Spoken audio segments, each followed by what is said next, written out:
আসসালামু আলাইকুম আপুরা, আশা করি সবাই ভালো আছো। আলহামদুলিল্লাহ আমিও ভালো আছি।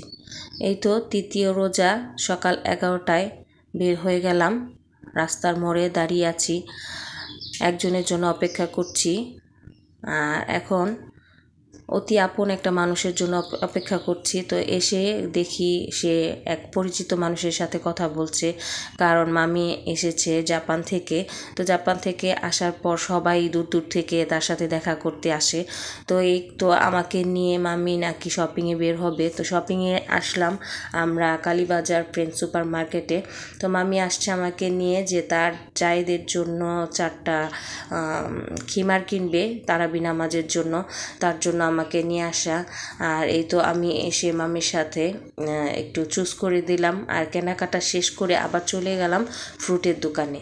তো তোমরা যে যেখান থেকে আমার ভিডিওগুলো দেখো তার সবাই একটি লাইক কমেন্ট শেয়ার করে দিও প্লিজ, আর সাথে একটা সাবস্ক্রাইব করে দিও।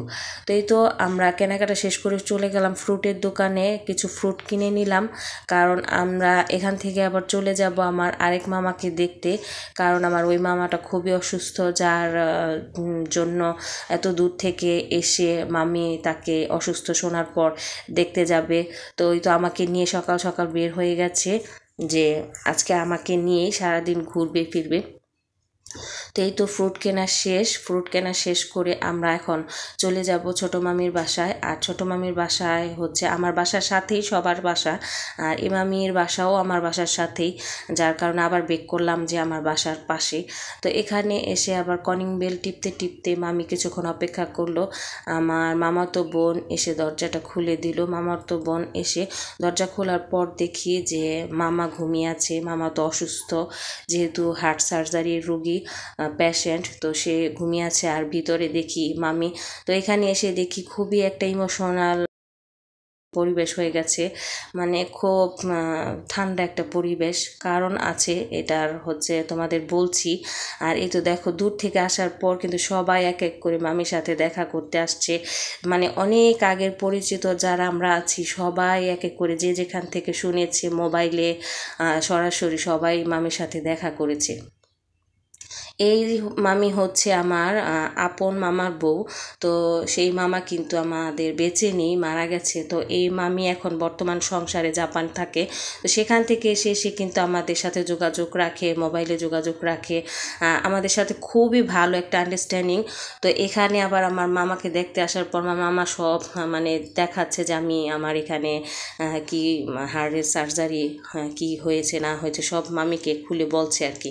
তো দেখো কতটা মানে খুব ভালো আন্ডারস্ট্যান্ডিং হলে মামা এরকম মামিকে বোনের মতো করে দেখাচ্ছে। আর এই তো এখানে সবাই বসে বসে আমরা যে আমার যেই মামা মারা গেছে সেই মামার ছবিটা নিয়ে আসছে আমার ছোট বোন। তো ছোট বোনে মানে মামিকে দেখানোর জন্য, ও তো ছোট বুঝতে পারে নাই, যার জন্য ছবিটা নিয়ে আসছে। ছবিটা দেখে একেবারে খুবই পরিবেশ হয়ে গেছে। আমার মামি তো চোখের পানি রাখতে পারছে না, কান্নাকাটি করছে। এখানে একটা কান্নার পরিবেশ হয়ে গেছে, কি আর বলবো, মানে আমিও হতভম্ব।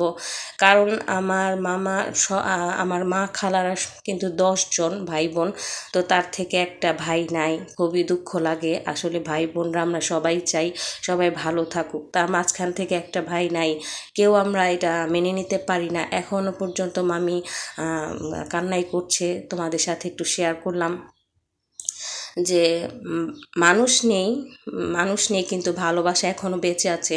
আমার যেই মামার বউ সেই মামা কিন্তু বেঁচে নেই, কিন্তু সম্পর্কটা এখনও মধুর আছে। তো সবাই ভালো থাকো, আল্লাহ হাফেজ।